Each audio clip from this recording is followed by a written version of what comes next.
La police municipale commémore 30 ans cette année. Et cette commémoration qui a débuté en fin novembre, va se poursuivre jusqu'au 13 décembre prochain. Et aujourd'hui, nous serons avec le comité d'organisation pour faire le point des activités qui sont passées, mais également des activités à venir. Également une autre célébration, 25 ans du pasteur Kouda. Il est notre invité également. Il sera là pour nous parler donc de cet anniversaire. Et en fin d'émission, on parlera de formation avec coach Issa Démé. Alors, mesdames et messieurs, comment débuter cette aventure? Bonjour le Faso, sans vous dire Annie Sogma, ni Yibero, et bienvenue. Bonjour tout simplement, mesdames et messieurs, bienvenue encore à Bonjour le Faso. Merci de votre fidélité à cette aventure. Alors, on vous invite à vous installer confortablement et direction Bagré pour débuter l'aventure. Nous partons à la découverte des potentialités de Bagré. Bagré, c'est vraiment le barrage hydroélectrique. On en a parlé hier. Bagré aussi, c'est notamment l'élevage de poissons. Et aujourd'hui, on parle de pisciculture avec notamment les cages flottantes. Je vous laisse écouter notamment nos interventions, nos intervenants du moins de ce matin. Ils sont au micro de Ahmed Joël Compaoré. Une cage flottante, c'est une structure spécialement conçue pour l'élevage des poissons sur les points d'eau. Autrement dit, c'est un équipement d'aquaculture composé de filets et d'un cadre flottant et des ancres et d'un système d'amarrage. À Bagré ici, on doit réaliser plus de 300 cages. Voilà. Et pour le prix d'une cage flottante, le prix varie, voilà, parce que selon la demande. Je dis ça parce que ça dépend de la taille de la cage, le prix du fabricant, celui qui va fabriquer la cage, et la qualité des matériels, voilà, genre les filets, les ancres, et puis, bon, les aciers aussi. Le moins cher, on peut aller à 1,3 million en allant. Je salue l'initiative présidentielle, c'est quelque chose qui nous a beaucoup touchés.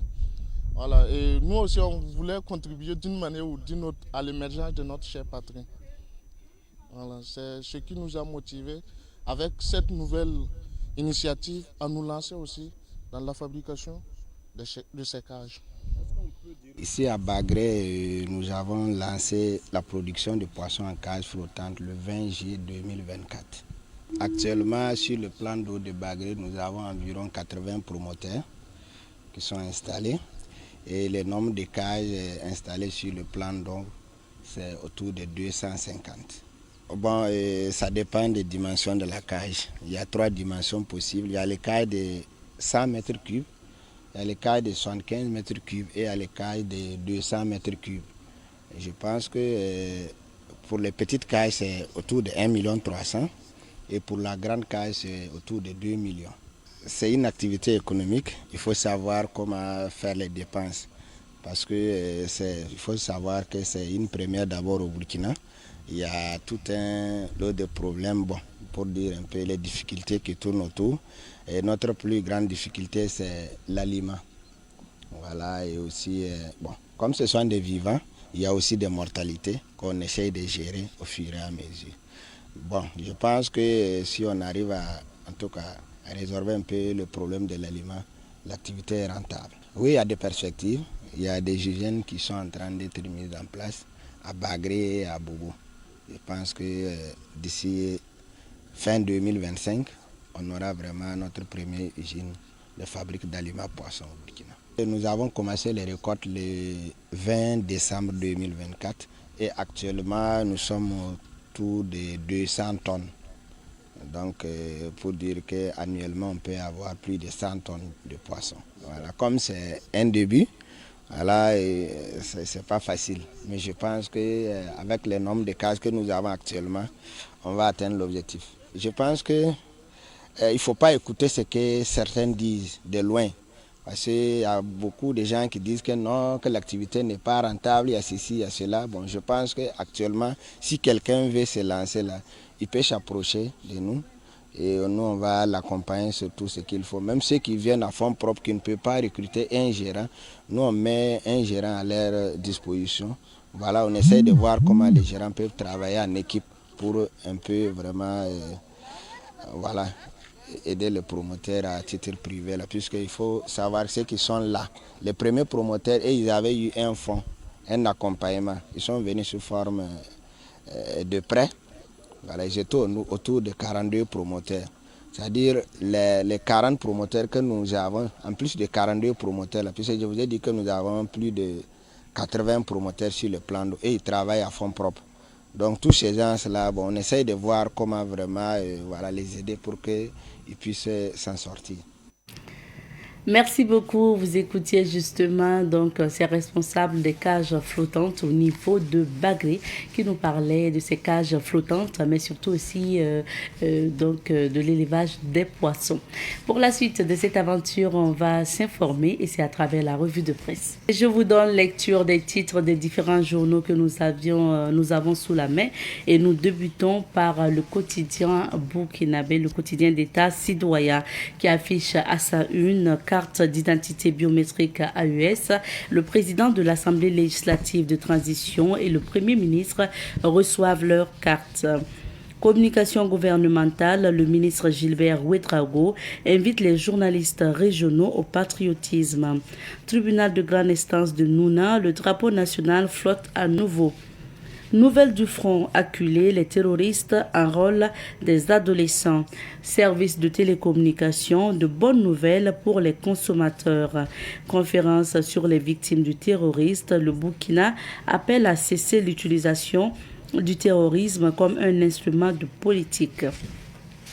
Dans la rubrique « On murmure de citoyens », on peut lire « Un élève de 5e pris en possession de drogue. Des élèves boycottent la montée des couleurs. Autonomisation des veuves des FDS, les bons samaritains redonnent espoir. » Dans la rubrique « Mercure », pour finir, la solidarité à toute épreuve. On passe à présent au quotidien Bobolais, l'Express du Faso. L'Express affiche ce matin tranche commune entente. Les 4 gagnants burkinabés ont reçu leur chèque. Autant le dire, désormais, décliner tout soutien qui serait de nature dégradante d'après... nature dégradante. Omar Sanou, chef d'antenne régionale du SPCNLS-IST, la région du Guirico enregistre la prévalence au VIH la plus élevée. Journée nationale de transport par rail, la SOPAFER B dresse un bilan satisfaisant. Marché de Bobo, Loyon, ce légume rare sur les étals. On passe à présent au quotidien, le quotidien. Le quotidien affiche à sa une télécommunications au Burkina Faso, de nouvelles mesures en faveur des consommateurs dès ce 10 décembre. 30e édition de la tranche commune entente, les 4 gagnants burkinabés entrent en possession de leur chèque. Opération de saisie à Manga et à Zorgo, la douane intercepte des cartons de cigarettes électroniques et des façons d'enfaner contrefaits. Chef Djenebou Benawo à la conquête d'un titre de record World Guinness, c'est parti pour 1000 plats par jour. On passe à présent au pays. Le journal Le Pays qui affiche à sa une régulation des communications électroniques. Les 8 mesures de l'ARCEP entrent en vigueur le 10 décembre prochain. La LCB salue une victoire d'étape. Alimentation et bien-être, ces habitudes silencieuses qui tuent. Actu Sport, Manchester City fait une offre pour Mohamed Zongo. Traitement préventif du VIH. L'Afrique lance l'injection miracle. À lire toujours à la une du journal Le Pays, dons et financement en provenance des partenaires du Burkina, les directives du Premier ministre. 30e édition de la tranche commune entente, les 4 gagnants burkinabés ont reçu leur chèque. Révélation commune de Bobo, des agents de l'éducation ST en justice pour 22 places. Commerce extérieur des biens au Burkina, une exportation en hausse de 78,6% en fin septembre. À présent, la une du journal Aujourd'hui au Faso qui affiche ARCEP Burkina, les changements majeurs dans la téléphonie mobile à partir du 10 décembre 2025. Signature d'un accord de paix Tshisekedi-Kagame ce 4 décembre à Washington. Le service après-vente sera déterminant à lire à la page numéro 7 de Aujourd'hui au Faso. Renaissance de SN Bra Faso, Sopa Madi, chapeau bas au gouvernement. Burkina Faso, le capitaine IB et le PM Rim Talba reçoivent leur CIB AES. News du jour CBC, la nouvelle DG Denise Bado-Bouda installée, l'envoyé spécial de la Suisse pour le Sahel au Burkina Faso. Il n'y a pas de délégation du gouvernement taliban afghan au Burkina. Conférence sur les violences du terrorisme, non à l'utilisation du terrorisme comme instrument de diplomatie étrangère. Tranche commune entente 2025, 4 lauréats reçoivent 16 millions de francs CFA. On termine avec le doyen des quotidiens privés, l'Observateur Palga. L'Obs affiche à sa une ce matin Djenebou Benao, donc record Guinness, 12 jours de cuisine non-stop avec chef Djenebou Benao à la Maison du Peuple. Ambalo Diaz, le duel va se poursuivre en exil. 30e édition du tirage de la tranche commune entente. Les parieurs burkinabés repartent avec 16 millions de francs CFA.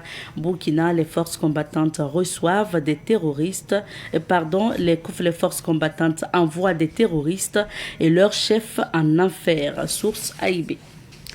Communication électronique, les bonnes nouvelles venues de l'ARCEP. VIH-Sida, il faut épargner les enfants.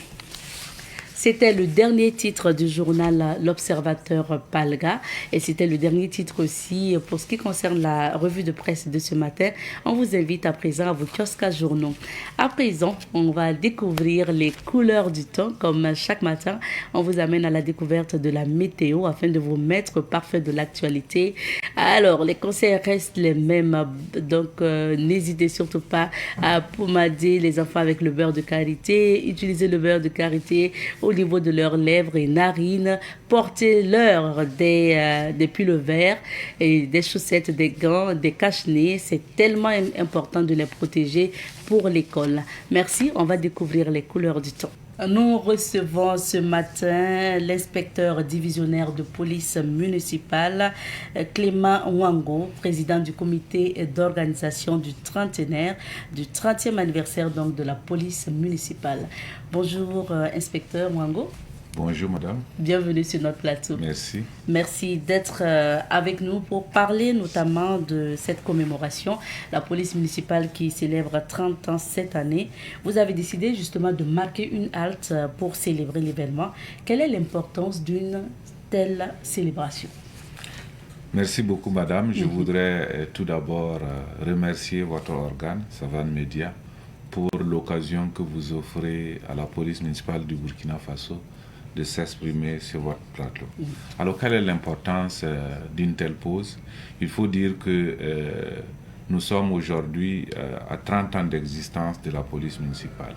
Et je peux dire que depuis qu'elle existe, nous n'avons pas encore fait de façon très exhaustive un bilan des actions de la police municipale. Et pour nous, il était de bon ton qu'on puisse marquer cette pause pour pouvoir faire le bilan, dégager les défis qui sont les nôtres aujourd'hui et tracer des sillons pour l'avenir de la police municipale. D'où le thème général, police municipale, 30 ans au service des populations, bilan, défis et perspectives. Et justement, 30 ans, c'est le lieu aussi de faire le bilan. Quels sont les acquis de la police municipale en 30 ans d'existence, selon vous? Alors, merci beaucoup. En termes d'acquis, je pense que ce n'est pas l'instant de 10, 15, 20 minutes qui nous permettront de cadrer tout. Mais je peux dire très rapidement que la police municipale a évolué sur plusieurs aspects. Le premier aspect, c'est par rapport aux textes qui régissent le corps.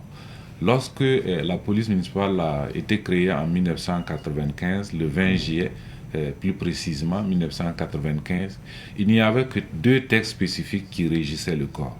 Le premier texte, c'est le décret portant création avec une dizaine d'articles. Et le deuxième texte, c'était le décret portant statut du personnel de la police municipale. Vous comprendrez avec moi que dans ces 2 textes, on ne pouvait pas avoir toutes les dispositions nécessaires qui permettaient de mieux encadrer le corps. Et donc, aujourd'hui, 2025, nous avons eu une grande évolution parce que nous avons pu prendre beaucoup de textes, nous avons pu faire prendre beaucoup de textes pour pouvoir mieux encadrer le corps. Donc le décret portant création a été relu et beaucoup d'améliorations ont été apportées.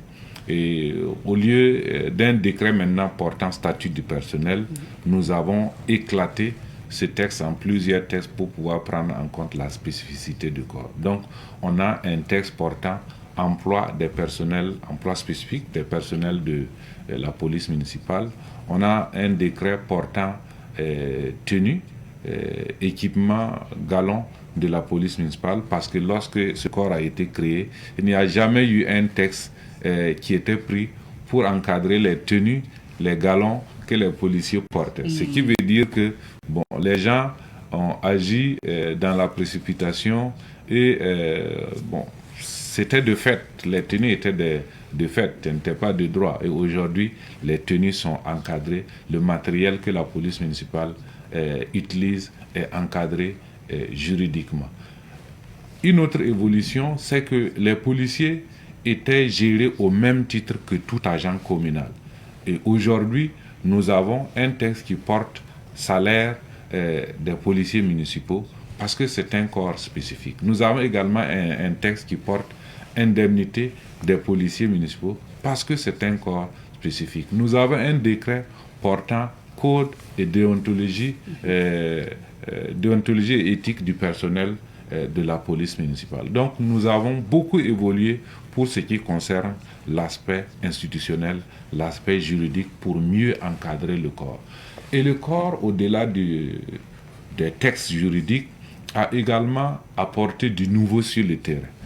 Je vais, en tant que deuxième directeur de la police municipale de Ouagadougou, je peux mesurer très rapidement les chemins que nous avons parcourus par rapport à notre apport sur le terrain.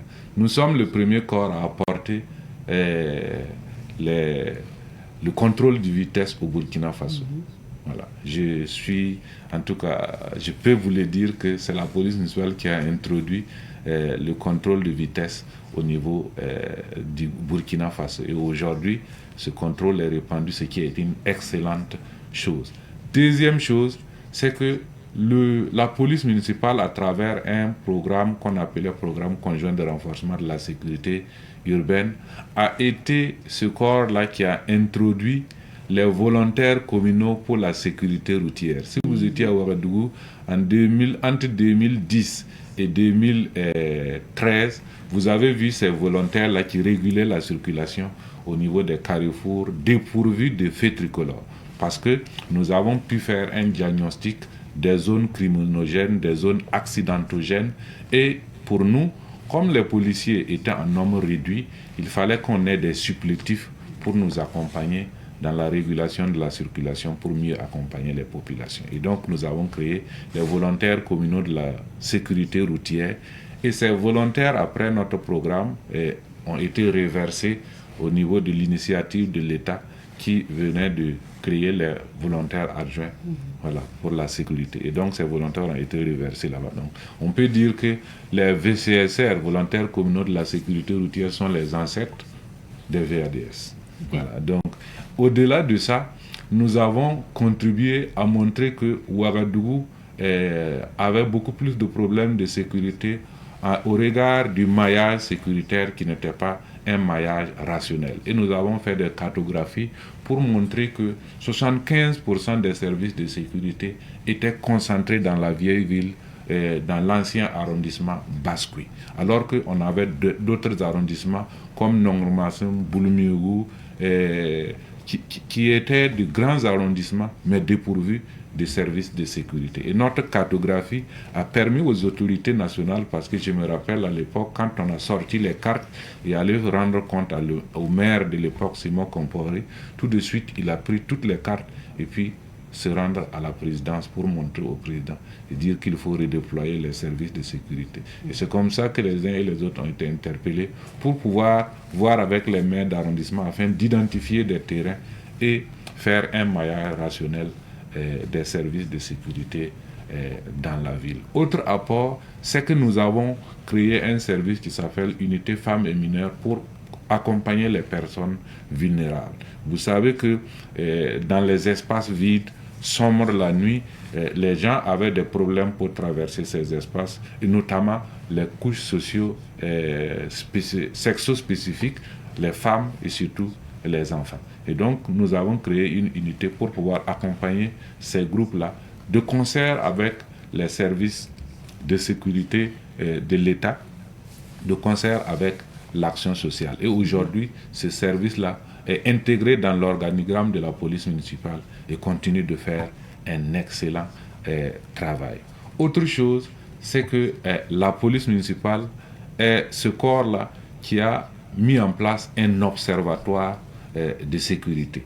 Et cet observatoire, aujourd'hui, fait des réflexions pour pouvoir accompagner les autorités municipales pour ce qui concerne la question de la sécurité urbaine. Nous avons vraiment beaucoup évolué et aujourd'hui, il y a des acquis certains, mais il y a également des insuffisances. Je dis que votre plateau, le temps qui nous est imparti est tellement court que, bon, on ne peut pas tout retracer, mais il y a aussi des insuffisances qu'il faut avoir le courage d'indexer et de faire en sorte que, à l'avenir, nous puissions mieux les prendre en charge pour ne plus tomber dans les écueils. Je peux dire que la police municipale est ce corps qui a ouvert la voie à d'autres corps par rapport à la prise de la parole au niveau des médias.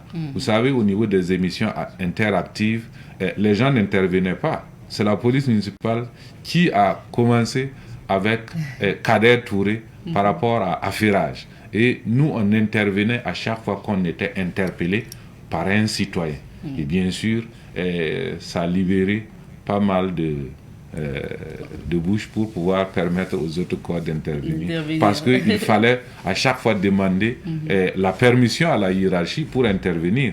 Alors que nous, on avait cette facilité avec le maire de l'époque qui nous disait que lorsqu'on interpelle la police municipale et vous avez les éléments de réponse, vous n'avez pas besoin que je vous donne une autorisation pour intervenir. Vous devez sensibiliser la population pour que la population sache ce qui est bien et ce qui n'est pas bien. Donc notre parole était déjà libérée. D'accord. Alors, inspecteur Wango, vous avez parlé notamment des insuffisances, ce qui m'amène à vous poser la question sur les défis à relever aujourd'hui, parce que ça fait partie aussi de votre thématique. Aujourd'hui, il y a des acquis certes, mais quelles sont les insuffisances et quels sont les défis à relever? Alors, merci beaucoup. Comme je le disais, la police municipale a eu quand même des insuffisances durant les 30 ans que nous avons eu à faire. Et donc, ces insuffisances sont quoi? C'est qu'au niveau de la formation, il y a à revoir pour pouvoir faire en sorte que tout ce qui est délivré comme formation, que ces formations-là soient adaptées aux besoins du terrain, aux besoins des populations. Nous sommes dans un contexte de sécurité hautement tendu et il va falloir travailler à ce que le policier municipal ait une formation adaptée à ce contexte-là. Vous savez, avant, le policier municipal n'était pas formé vraiment au tir aux armes parce que, bien sûr, on se disait qu'on ne devait pas armer la police municipale. Aujourd'hui, c'est une question révolue.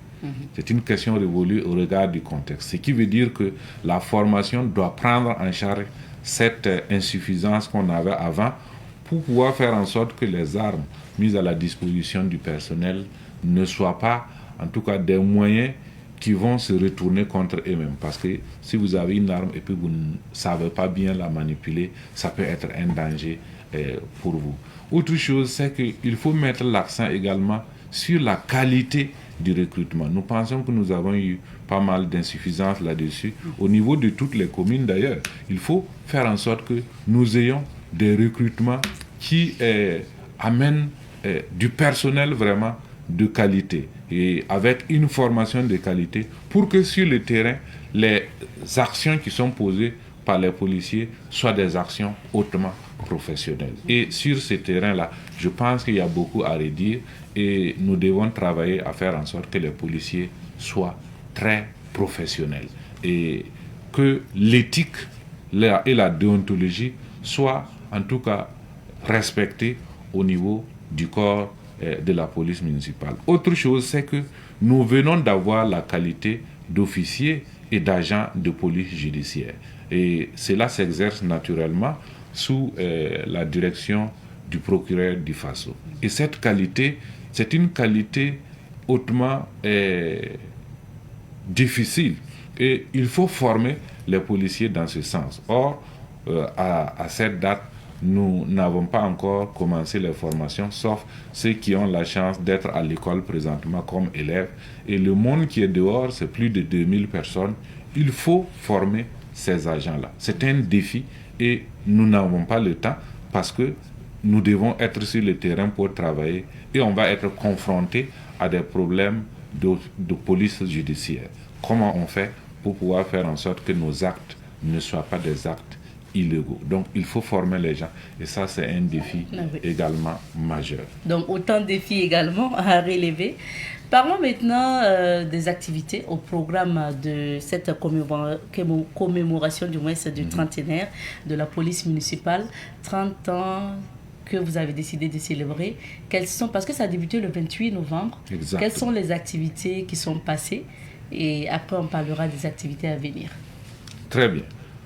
Alors, ce trentenaire, c'est vraiment une occasion pour réfléchir, voilà, et puis orienter le corps. Et donc, dès le 28, lorsque nous avons fait la cérémonie officielle de lancement, nous avons pu avoir une conférence après cette cérémonie-là, conférence inaugurale sur les missions de la police municipale, l'évolution des missions de la police municipale pour ce qui concerne l'aspect police administrative et après une deuxième conférence, le même jour, il y a deux thématiques. La deuxième conférence a été plus accentuée sur la qualité d'officiers et d'agents de police judiciaire, animée par le personnel de la justice. Après cette conférence inaugurale, le lendemain, nous avons pu recevoir des équipements de la part de nos partenaires pour pouvoir doter les policiers municipaux parce que nous savons que les communes n'ont pas suffisamment de moyens et il y a beaucoup de polices municipales qui végètent et il faut travailler à renforcer leurs capacités. Nous avons pu avoir 102 motos avec des boxes de régulation pour accompagner les 42 polices municipales qui sont au Burkina Faso. Et dès lundi, nous avons ouvert un atelier à Bobo-Dioulasso. Nous sommes déportés là-bas. Il y a des équipes qui sont parties pour pouvoir faire en sorte que l'atelier se passe bien. Et l'atelier avait comme thème décentralisation, sécurité et souveraineté. Quelle est la place de la police municipale dans la mise en œuvre de la nouvelle vision du MPSR en matière de sécurité?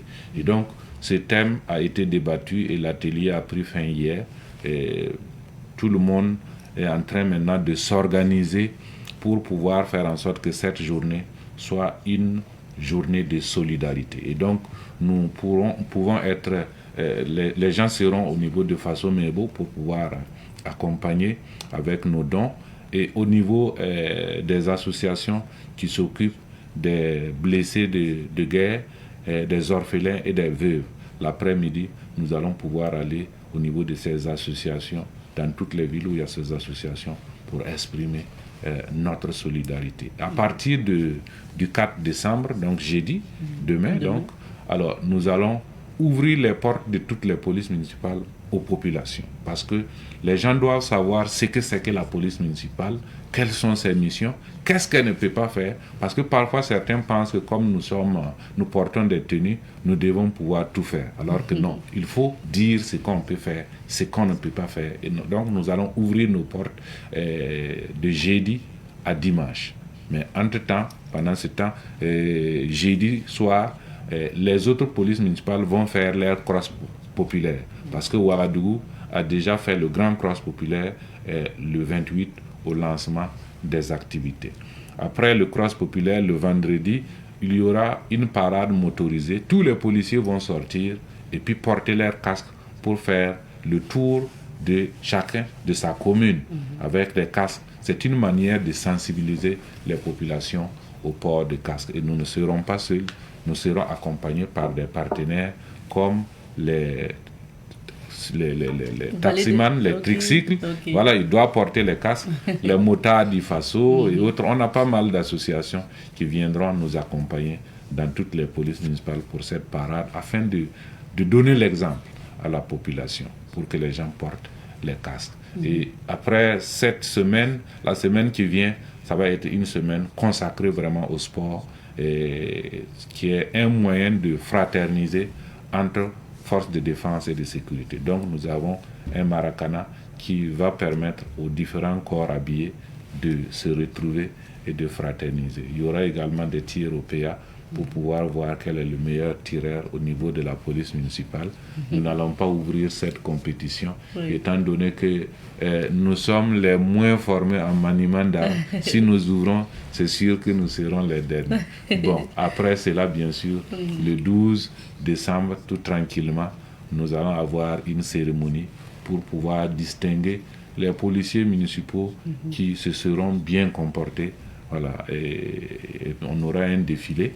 Voilà, donc la population est invitée à venir nous accompagner par rapport à ces activités. Et le soir c'est le 13 décembre, le soir du 13 décembre, la clôture, nous aurons la cérémonie de clôture en disant merci à tous ceux qui nous ont accompagnés durant ces 30 ans, durant ces 2 semaines de manifestation. Voilà un peu le programme que nous avons pu concocter, voilà, et qui est des moments de réflexion parce que nous avons également engagé une étude pour faire le bilan, dégager les défis et tracer les perspectives. Et cette étude-là est en cours et nous pensons que d'ici la fin du mois de décembre, les consultants seront prêts pour que nous puissions valider cette étude et mettre ce document à la disposition de tous ceux qui sont à la tête des polices municipales. Vous serez invités pour la validation de ce document qui est d'importance capitale pour nous. Autant d'activités jusqu'au 13 décembre prochain. Et comment vous associez les polices des autres régions, des autres localités? Alors, le programme que j'ai décrit, c'est un programme qui est national. Ce n'est pas un programme de Ouagadougou. Ce n'est pas parce que je suis à Ouagadougou que... non, ce n'est pas un programme de Ouagadougou. Mais il y a des activités qui se mènent spécifiquement à Ouagadougou au regard de la centralité et des capacités qu'offre cette ville-là par rapport à... Voilà, pour une mise en œuvre ici. Les programmes qui sont des programmes communs à toutes les polices municipales, c'est notamment les journées portes ouvertes. J'ai dit que toutes les polices municipales doivent ouvrir leurs portes. Donc du 4 au 7 décembre, partout au Burkina Faso, ce sont les journées portes ouvertes. Toutes les polices municipales vont faire les cross populaires le jeudi 4 décembre, donc demain, sauf Ouagadougou qui a déjà fait.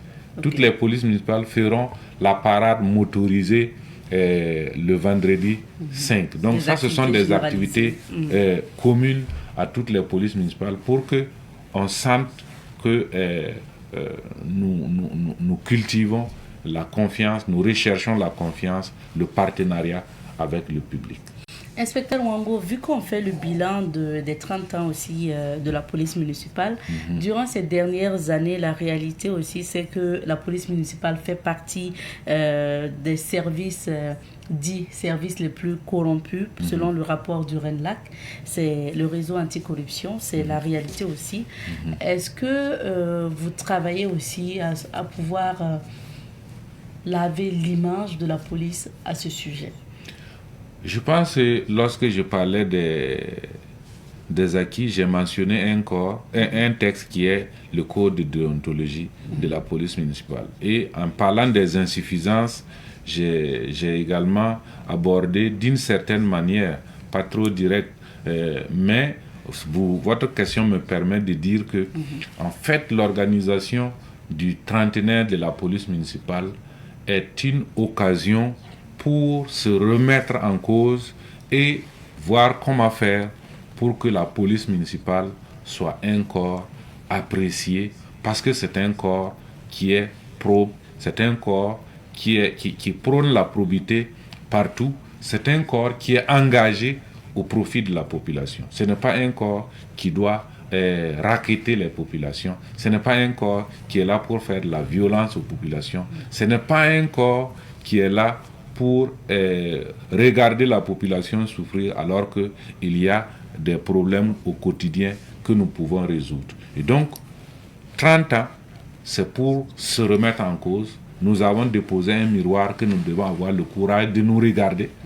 Voilà. Et tout ce qui est hideux, on doit pouvoir faire en sorte que ça soit effacé pour que ce corps-là brille de mille feux dans les années à venir. C'est vraiment notre objectif. C'est pour ça que nous avons retenu ce thème que je rappelle, 30 ans au service de la population, bilan, défis et perspectives. Donc ça veut dire que la place de la probité, la question de la corruption est au centre de nos échanges.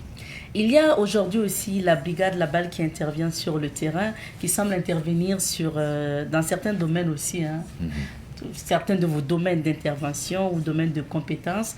Est-ce que vous vous sentez toujours utile? Alors, cette question est une question extrêmement importante.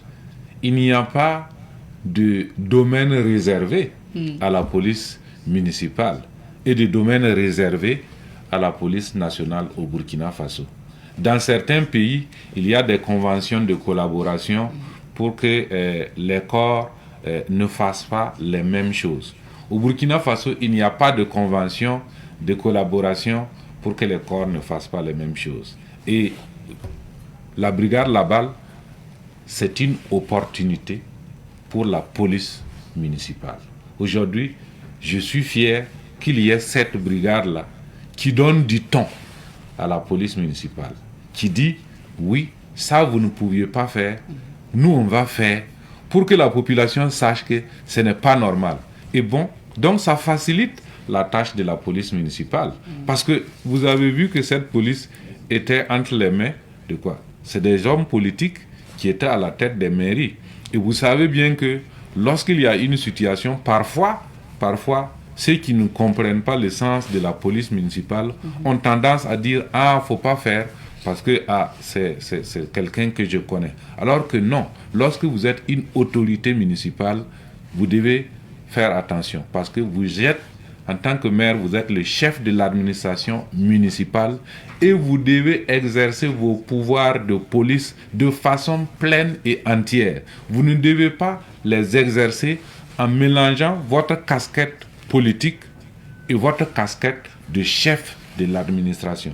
Or, le politicien difficilement fait cette différence et donc la police municipale est souvent mal employée. Aujourd'hui, avec l'arrivée du MPSR2, nous voyons que la police municipale est libérée. Libérée parce qu'elle peut bien faire son boulot sans problème. Vous avez vu qu'on a engagé les déguerpissements. On n'a pas eu le besoin de mettre en place des équipes de police municipale pour faire les déguerpissements nous-mêmes. Nous avons simplement eu le temps de sensibiliser les gens et de donner des distances par rapport au goudron. Et si vous avez remarqué, à cette époque-là, les gens ont découpé eux-mêmes leurs kiosques pour respecter les dimensions. Ce qui veut dire que la peur du soldat, la peur du policier a fait que la sagesse a commencé à s'installer. Et c'est ça qu'il faut maintenir parce que notre pays, nos citoyens ont souvent besoin qu'on instaure la peur pour respecter l'autorité. Mais ça ne doit pas être une chose permanente parce que nous devons travailler à les éduquer afin qu'eux-mêmes ils respectent la loi. Aujourd'hui, vraiment, la brigade Laval est une opportunité pour la police municipale. Et j'ai dit, bienvenue à la police municipale dans une ville où, par exemple, à Ouagadougou, nous avons près de 4 millions d'habitants et nous avons une superficie de 30 km sur 20. Comment 1000 policiers peuvent être efficaces dans cette ville-là s'il n'y a pas, en tout cas, des équipes très chocs pour pouvoir amener les populations à comprendre. Donc il n'y a pas de rivalité. Il n'y a entre aucune rivalité. Il n'y a que la complémentarité, l'intelligence dans l'action. Si vous avez bien regardé à Sankariare, lorsque la brigade là-bas a intervenu, puis il y a eu des soucis, le renfort qui est venu, ce n'est pas que la police nationale, ce n'est pas que la brigade Laval. Il y a la gendarmerie qui a intervenu, il y a la police municipale. Donc tous les corps étaient là pour montrer que non, on est ensemble sur le terrain de l'insécurité. On est ensemble sur le terrain des désordres urbains. Et Dieu seul sait que dans nos villes, il y a beaucoup de désordres urbains qu'il faut régler. Et donc, cette force, c'est une opportunité et nous devons la saisir pour pouvoir faire en sorte que nos citoyens soient civiques, que nos citoyens soient éduqués au respect de la chose publique, au respect du bien-être. Parce que quand je dis bien-être, c'est quand même beaucoup de produits non indiqués qui circulent dans nos villes. Et ça, nous pensons que c'est vraiment une bonne aubaine et que les gens doivent la saisir pour pouvoir faire en sorte que nous construisions des villes qui soient des villes où il fait bon vivre. Inspecteur, pour terminer sur la commémoration, votre commémoration se tient aussi en décembre. C'est un mois très mouvementé. Mois généralement aussi qui enregistre beaucoup d'accidents, beaucoup d'insécurité et des cas d'insécurité. Quels sont vos conseils en général pour les Burkinabés? Alors, c'est vrai, chaque fin d'année constitue de véritables casse-têtes pour les autorités qui gèrent les villes, pour les autorités qui gèrent les pays. Étant à Ouagadougou depuis très longtemps, à la fin de l'année, on se pose souvent la question de savoir d'où viennent les populations. Parce que toutes les routes sont pratiquement bondées de monde. Et donc, il y a lieu qu'on puisse interpeller ou sensibiliser les gens par rapport à des mesures pratiques. Il faut éviter la vitesse. Surtout les jeunes, il faut éviter la vitesse. On n'est jamais trop pressé. Donc, il ne faut pas dire que je suis trop pressé, je vais faire vite pour pouvoir me rattraper. Non, le temps ne se rattrape jamais. Donc, il faut éviter les vitesses. Nous avons demandé que tout le monde porte le casque. Il faut porter le casque parce qu'on n'en sait jamais. Voilà. S'il y a un incident, que vous puissiez vous protéger. Les sorties qui ne sont pas essentielles, qui ne sont vraiment pas nécessaires, non, à la fin de l'année, restez chez vous. Si ce n'est vraiment pas nécessaire, restez chez vous. Voilà. Pour les fêtes de fin d'année, je pense que les gens doivent s'organiser pour fêter en famille. Il faut rester chez vous, il faut rester à la maison. Donc, il faut également, nous sommes en période de froid aussi, il faut se protéger quand on sort. Surtout les enfants, il faut les protéger. Les mamans, il faut avoir souvent le beurre de qualité pour mettre dans les narines des enfants, les faire porter des cache-nez parce qu'il y a la poussière et il fait froid. Merci donc, bien. Voilà un peu ce que je peux donner. Merci bien, inspecteur Omicial, que notre temps d'entretien est terminé. On vous donne 30 secondes sur l'anniversaire. Qu'est-ce que vous voulez ajouter? Ce que je veux dire, c'est vraiment saluer les autorités nationales au nom de tous les policiers municipaux du Burkina Faso. Son Excellence le capitaine Ibrahim Traoré, qui a autorisé cette commémoration.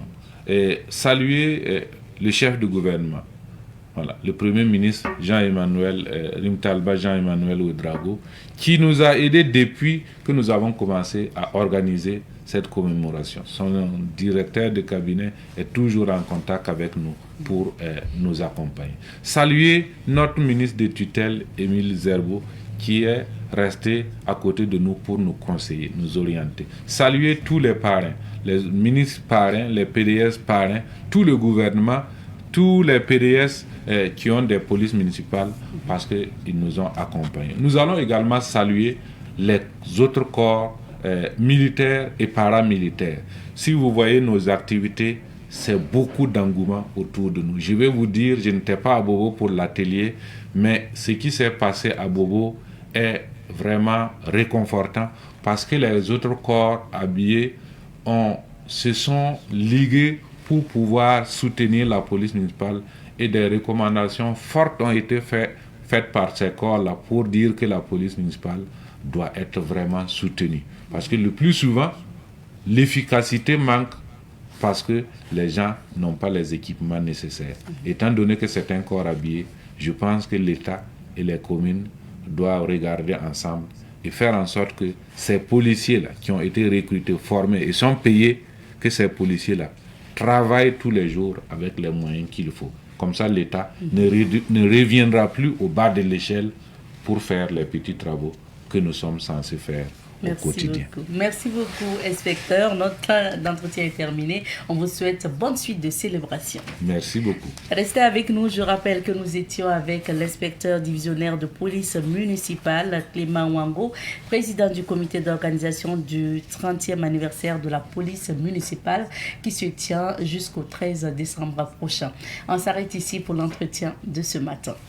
On va marquer une petite pause et on revient avec d'autres invités. Et de retour sur ce plateau, pour la suite, nous sommes avec d'autres invités et nous recevons le pasteur Paul Kouda, pasteur de l'église des Assemblées de Dieu de la zone pilote. Bonjour à vous, pasteur. Bonjour. Bienvenue sur notre plateau. Merci bien. Merci de répondre à notre invitation pour parler de vos 25 ans que vous avez décidé donc de commémorer. Nous allons revenir sur les activités prévues tout à l'heure. Mais déjà, dites-nous, depuis combien d'années vous êtes dans le ministère du pastorat?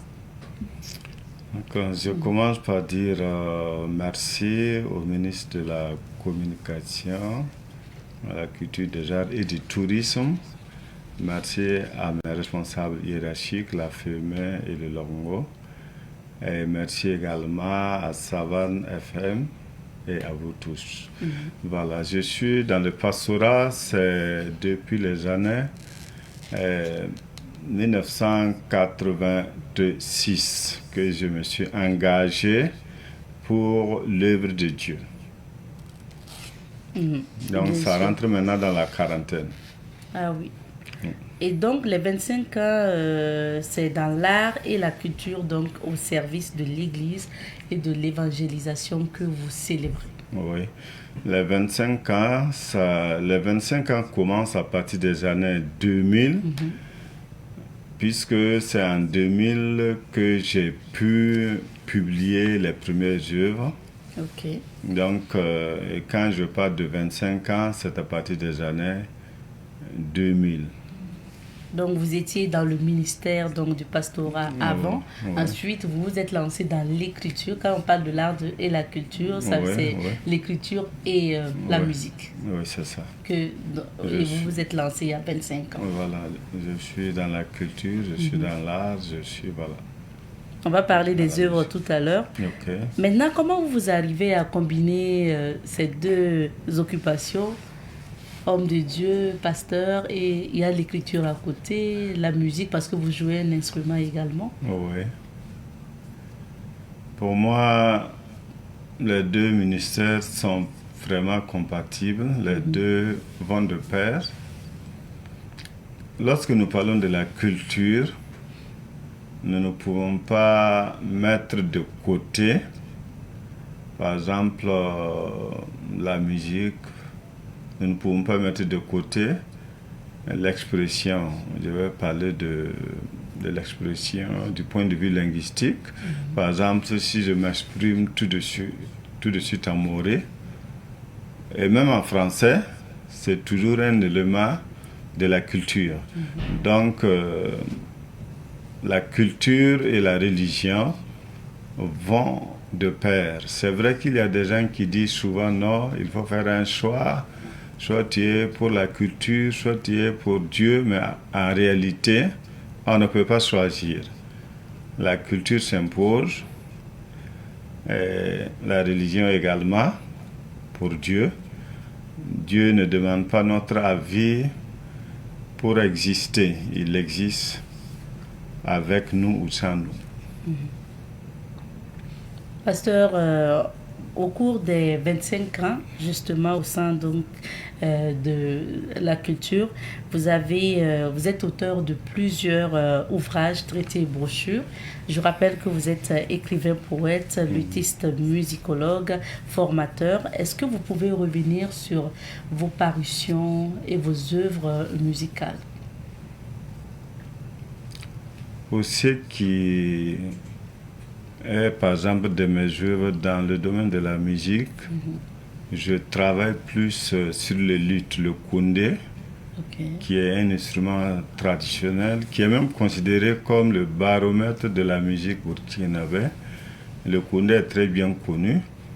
Et sur ce, je peux dire qu'il y a des gens qui jouent aussi au koundé, qui sont déjà très bien connus. Mais moi, ma préoccupation est que, alors, il faut trouver des voies et moyens pour pouvoir transmettre ce savoir-là à la future génération. Voilà, donc je me suis lancé dans la transcription méthodique de l'instrument. Et par la grâce de Dieu, en tout cas, j'ai pu réussir la transcription méthodique. Et en un mois, en tout cas, la personne peut jouer au koundé. Maintenant, pour vraiment le maîtriser, il faut continuer justement. Si on s'arrête à un mois de formation, c'est sûr que plus tard, l'habilité va s'écarter. Voilà, donc, mais le koundé, c'est un instrument qui parle, hein, donc il faut maîtriser aussi le langage. Le koundé, c'est un instrument qui parle. Mais en réalité, le langage n'est pas explicite.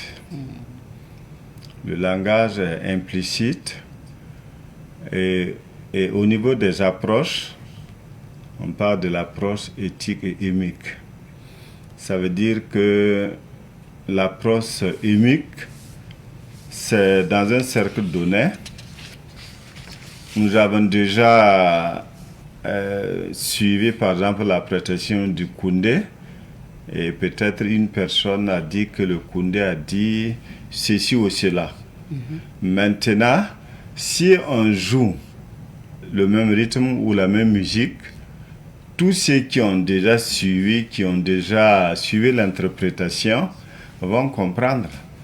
Mais si vous n'êtes pas, par exemple, dans la dimension émique, vous ne pouvez pas comprendre.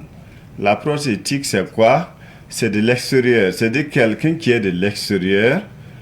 Si moi je joue au koundé, par exemple, je parle à Moré, moi je peux jouer le koundé tout de suite et m'exprimer, par exemple, la Moré.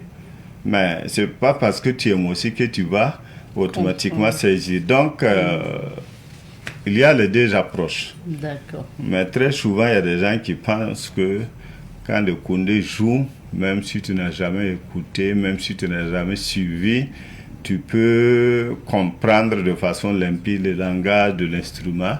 Je pense que c'est quand même aller très loin. Hein. C'est quand même aller très loin. Et pour vous, aujourd'hui, il faut préserver et transmettre donc ce savoir-là qui est en voie de disparition. Il faut le transmettre selon vous. C'est quoi l'intérêt de transmettre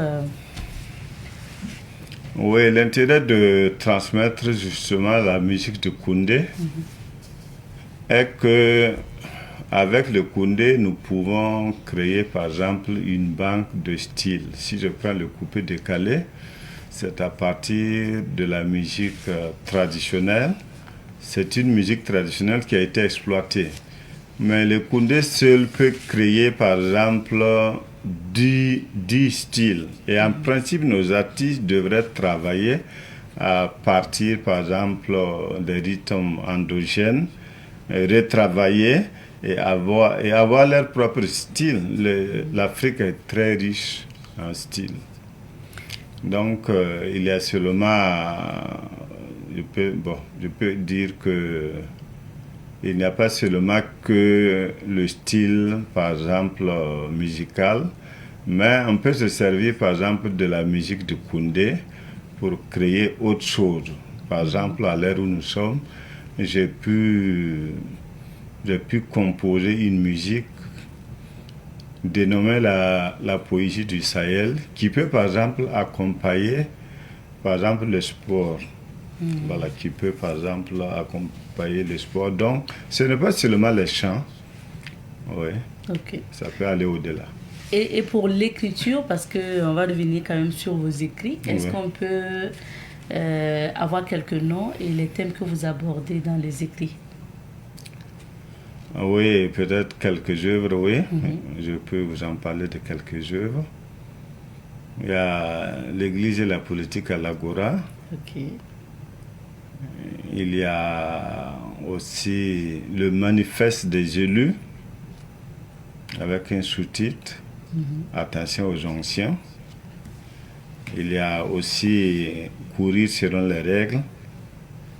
Alors, bon, il y a plus de 5 ou 6 livres. Quand même. Il y a aussi L'homme de la Tchétchova. Il y a aussi... D'un bout à l'autre. Oui, d'un bout à l'autre. Il y a aussi, par exemple, un livre qui parle de la polygamie. D'accord. Voilà.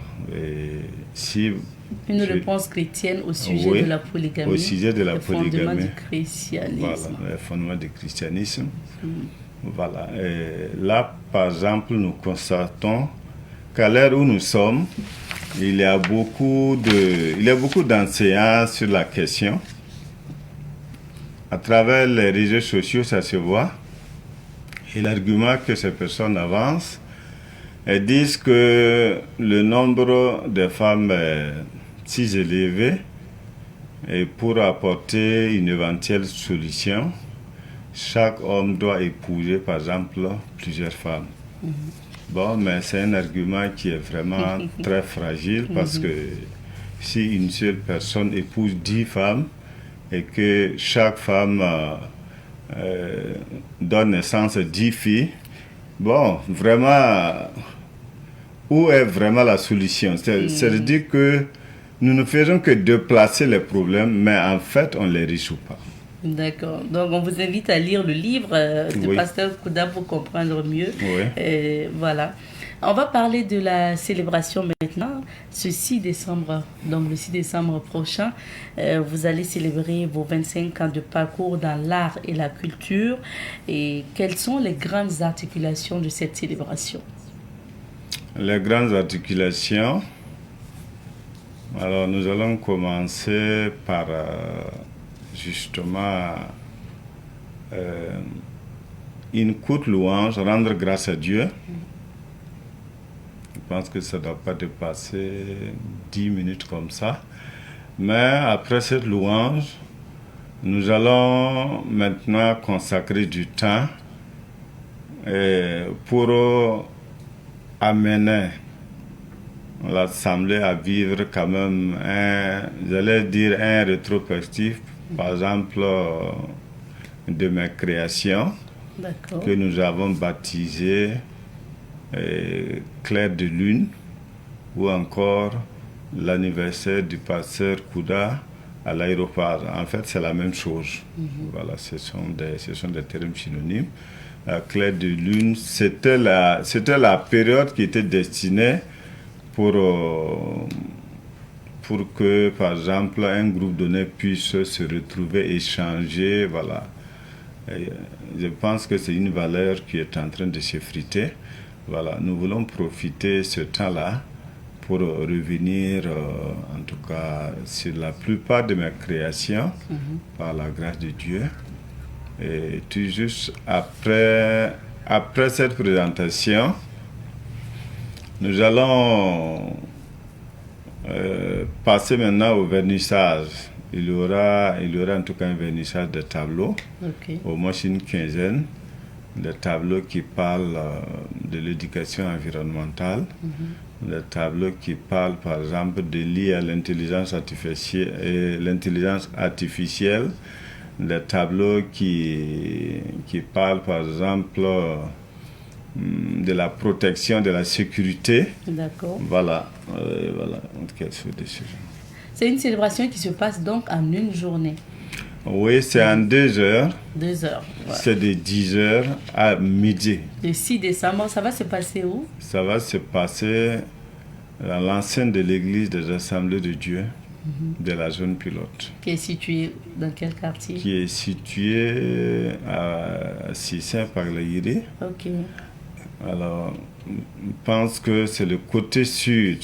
Le côté sud de Coris Bank, à 300 mètres, 300 ou 400 mètres, côté sud de Coris Bank. On vous permet de lancer une invitation à tous ceux qui souhaitent venir commémorer ces 25 ans au service de la culture et de l'art avec vous. Oui.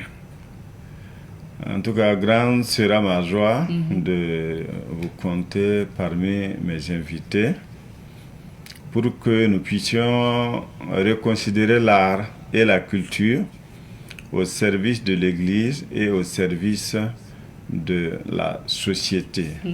Parce que le thème même de l'anniversaire, c'est l'utilité et la finalité de l'art pour l'Église et pour la société. D'accord.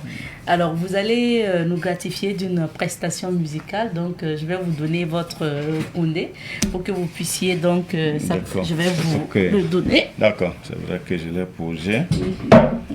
Voilà. Donc, par exemple, je dirais tout de suite que le langage du koundé est implicite et non explicite. Si je dis... Ça, j'ai dit, maintenant vous avez écouté. Maintenant, si moi je rejoue, vous pouvez interpréter. Mais si c'est la première fois, vous n'allez pas pouvoir. Non. Voilà, même si vous parlez moré n'importe comment. C'est ça, la première fois, je n'ai pas compris du tout. Voilà, d'accord. Ok, donc, maintenant je vais... Ça, c'est l'approche antique, par exemple, de l'usage des instruments traditionnels. On peut lire, en même temps jouer. Je vais tout simplement lire 2 versets. D'accord. Mais ça, c'est une note introductive que j'ai dû créer.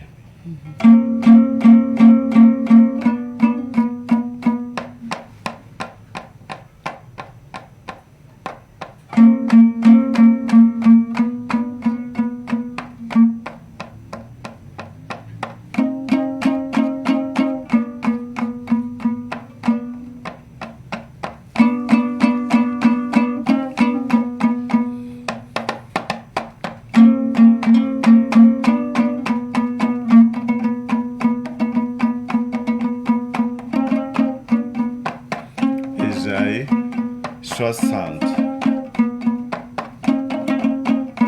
Ésaïe Pissiobe.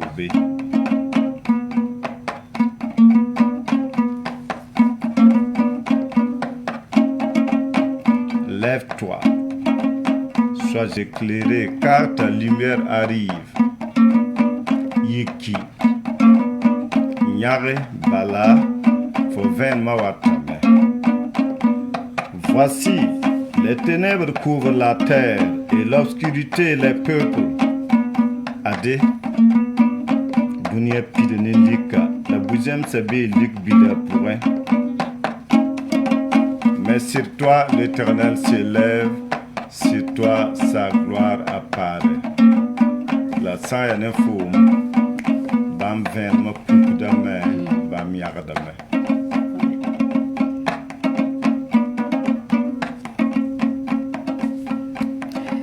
Merci beaucoup. Merci beaucoup, Pasteur Kouda. Merci d'être passé sur notre plateau. On va s'arrêter ici pour aujourd'hui. On aura d'autres occasions. On vous souhaite une bonne célébration de 25 ans au service de l'art et de la culture. Et 25 ans au service donc de l'art et la culture au niveau de l'Église. Bonne célébration. C'est pour ce 6 décembre. Donc, au niveau de l'Église, de votre Église, donc à Sissé. Et on invite tout le monde à y participer. Il s'agit donc de l'église des Assemblées de Dieu de la zone pilote au niveau de Sissé. Merci beaucoup, pasteur. Voilà, merci bien. Merci. On va vous raccompagner le temps de retrouver d'autres invités. Et de retour sur ce plateau, nous sommes à présent avec coach Issa Démé, coach en développement personnel, option quantique, écrivain également, formateur. Bonjour à vous, coach Démé. Bonjour. Bienvenue sur ce plateau. Merci. Pour parler à nouveau de cette conférence, et nous sommes à jour J-4 parce que c'est samedi prochain votre conférence sur les clés vibratoires donc de la richesse. Absolument. C'est bien ça. Oui. Alors coach Démé, déjà cette conférence va nous parler de quoi concrètement si on dit clés vibratoires de la richesse? C'est pour nous parler des codes, des codes quantiques, des codes métaphysiques, des codes spirituels. Voilà, donc l'objectif ici, c'est de permettre aux gens de pouvoir, comme on le dit, de mettre l'univers à leur service pour faire manifester les choses qu'ils veulent. Vous voyez, on dit qu'il y a 3 types de personnes sur Terre.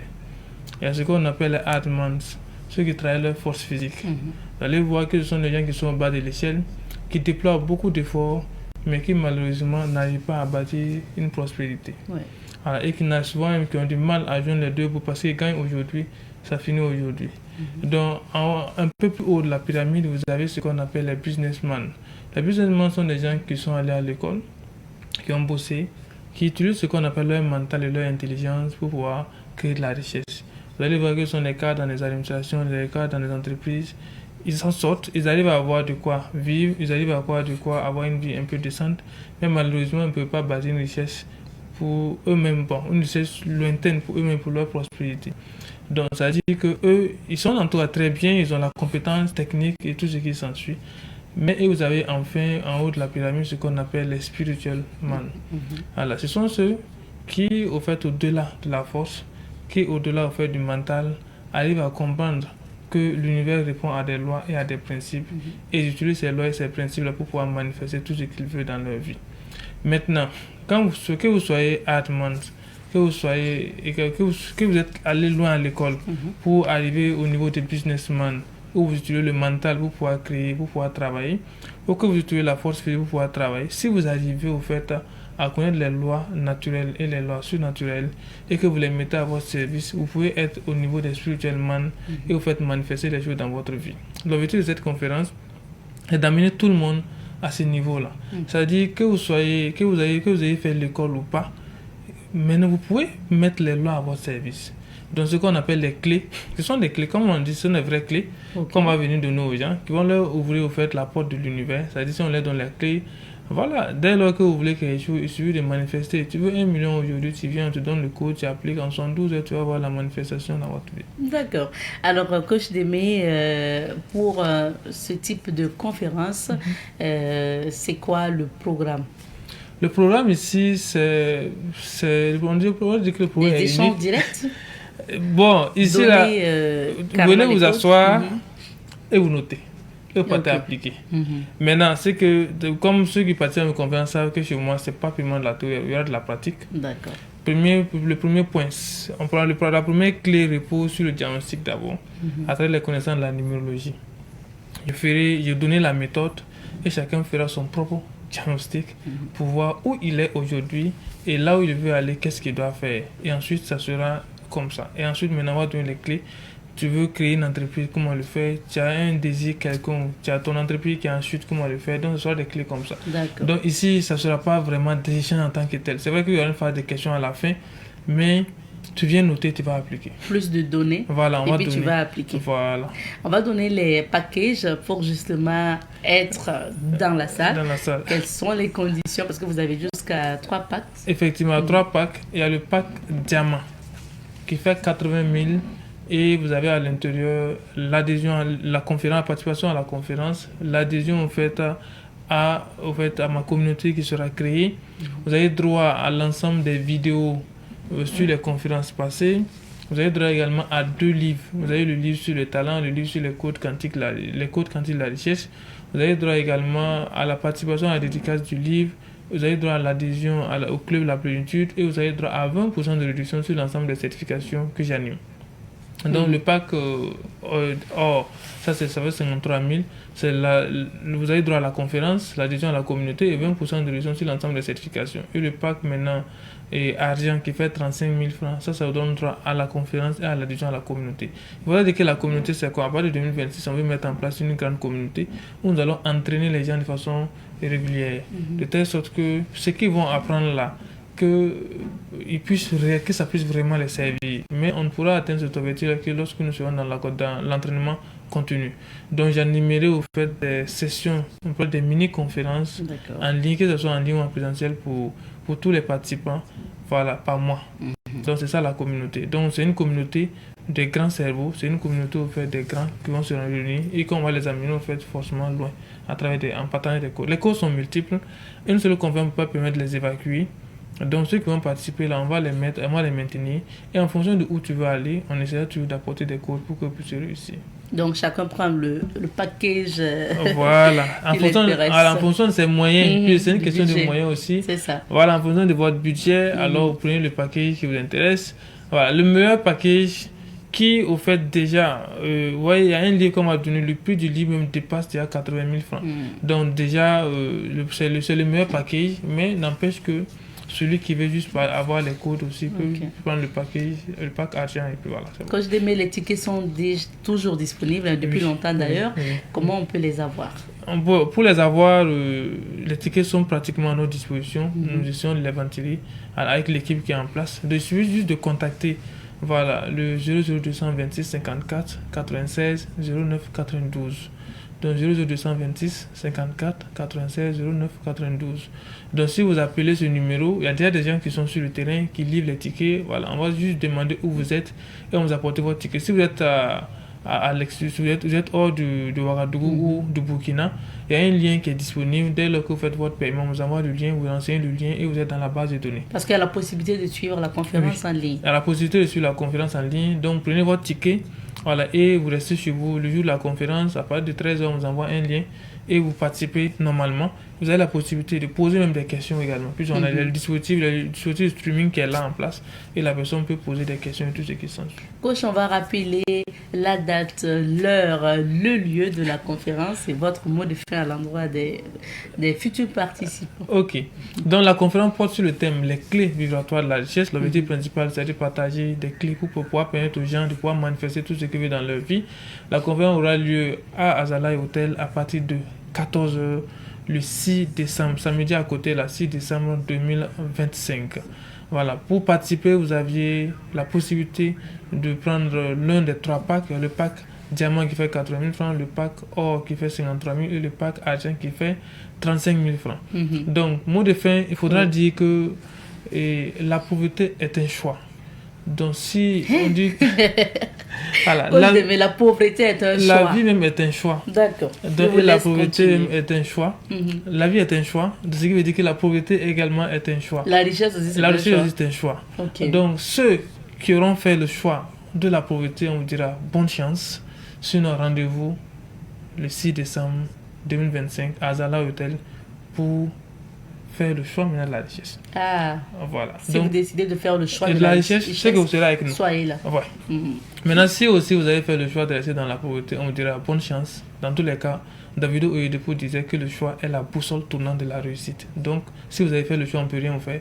Mais si vous voulez en tout cas avoir la prospérité, on se dit rendez-vous le 6 décembre 2025 à Azalai Hotel à partir de 14h.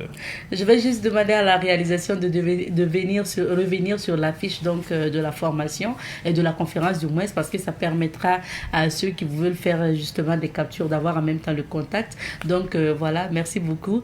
Merci bien Coach Démé. Rendez-vous donc le 6 décembre à Azalai Hotel à partir de 14h pour les clés vibratoires de la richesse, cette grande conférence de Coach Issa Démé. Et on sera là puisque nous on a fait le choix de la richesse. richesse. Merci. Merci. Restez avec nous. On va dire au revoir aux téléspectateurs ensemble. Merci à l'équipe du jour et merci à tout le monde de votre fidélité à Bonjour le Faso. Rendez-vous demain, Inch'Allah, pour d'autres aventures. Portez-vous bien.